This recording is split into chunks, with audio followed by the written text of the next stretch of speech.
Good morning बच्चों, मैं BL Agarwal आज आपको इस लेक्चर में कंपनी अकाउंट का एक चैप्टर बैलेंस शीट का जो क्वेश्चन ISC 2014 में आया था उसको बना के समझाने का कोशिश करूंगा। उम्मीद करता हूँ आपको समझ में आएगा। ये दो पार्ट में क्वेश्चन था, A और B। A नंबर को देखिए, शार्प लिमिटेड जो फॉर्म हुआ था 1 दिसंबर 13, उस समय उसका कैपिटल 5 लाख था, 10 रुपये वाला शेयर मतलब 50,000 शेयर ऑफ 10 ईच, ये ऑथोराइज्ड कैपिटल हुआ। 80% शेयर दैट इज 40,000 शेयर्स वो पब्लिक में इशू किया है। पैसा देना है आपको 3 रुपया, 30% 3 रुपया एप्लीकेशन के साथ, 20% 2 रुपया अलॉटमेंट के साथ। अब बैलेंस जब जरूरत होगा कंपनी मांग लेगा। कंपनी अभी कॉल मांगा नहीं है, तो ये जो 40,000 शेयर इश्यू हुआ subscribed capital not fully paid up कहलाएगा, क्योंकि 5 रुपया ही मांगा गया।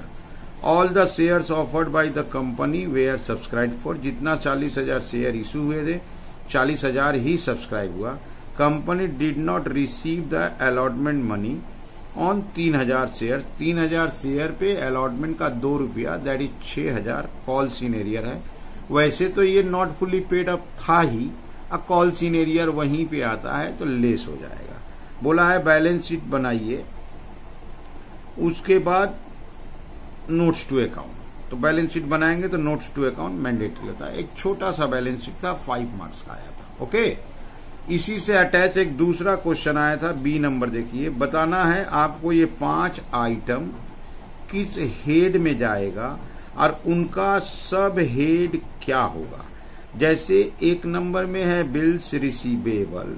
बिल्स रिसीवेबल करेंट एसेट होता है, उसके अंडर में trade receivable.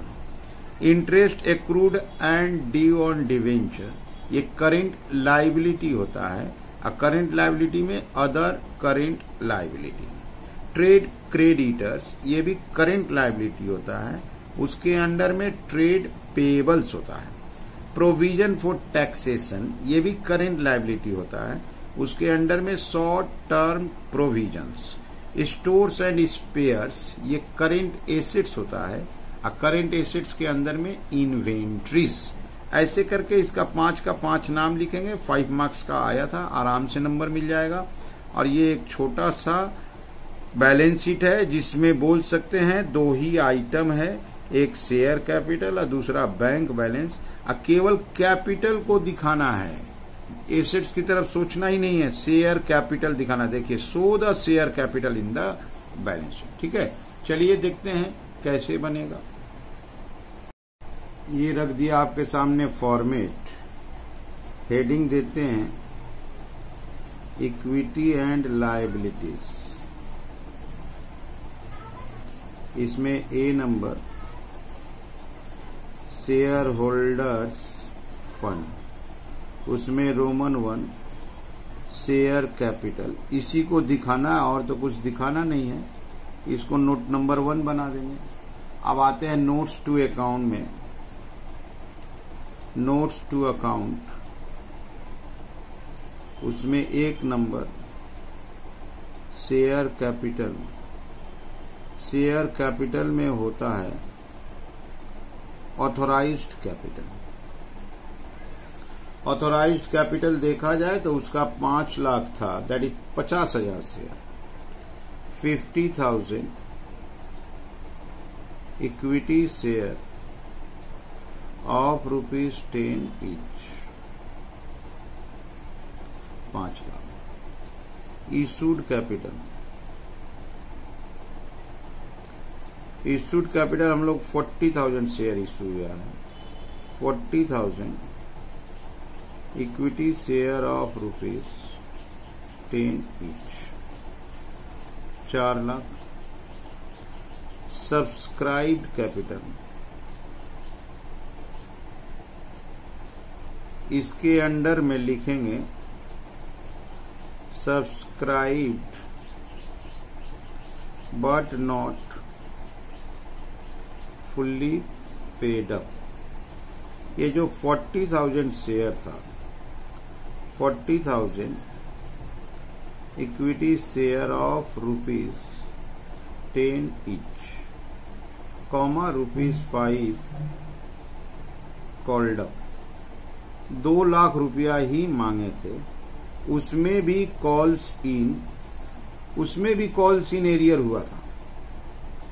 Calls in arrear हुआ था आपका 3000 शेयर पे अलॉटमेंट का पैसा नहीं मिला था, तो 3000 शेयर पे 2 रुपया नहीं मिला था, 6000 दैट इज 194। बस इतना सा ही बैलेंस शीट में शो करना था, तो बैलेंस शीट शेयर कैपिटल दे देते हैं 1,94,000, टोटल दे देते हैं 194। सिर्फ अगर आप देखो तो इस सवाल में शेयर कैपिटल का ही डिस्क्लोजर है और कुछ है नहीं। अच्छा, बी नंबर में आइटम उसका हेड बताना था, फिर उसका सब हेड बताना था। पहले हम आइटम्स लिखते हैं, रोमन 1 बिल्स रिसीवेबल, ठीक है। Roman 2 interest accrued and due on debenture, clear.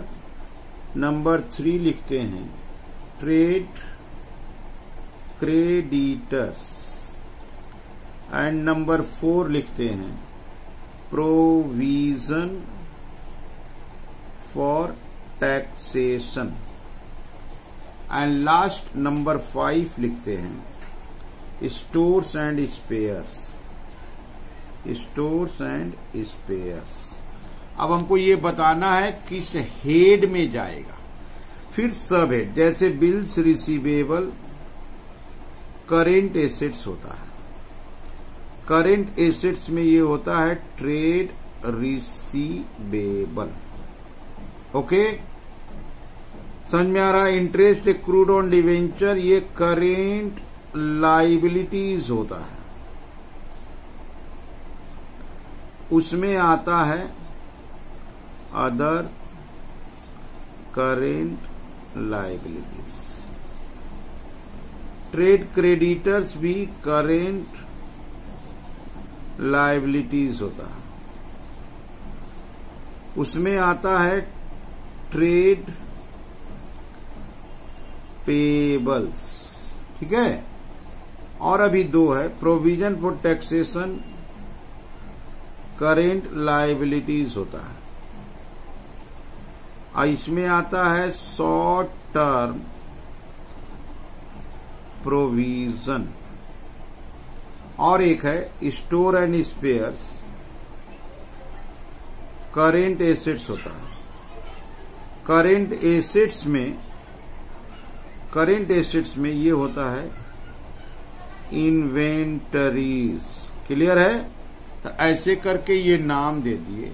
सबसे पहले आपका काम है वीडियो पॉज कीजिए, क्वेश्चन लिख के हार्ड कॉपी तैयार कीजिए, अब मेरे साथ साथ सोल्व कीजिए, देखिए आपको 100% समझ में आएगा। आईएससी एग्जाम में ये 12 मार्क्स का आता है प्रेजेंट में, ठीक है। यहाँ पर स्कोर करना आसान है। उम्मीद करते हैं आपको समझ में आया होगा। Okay, thank you, bye.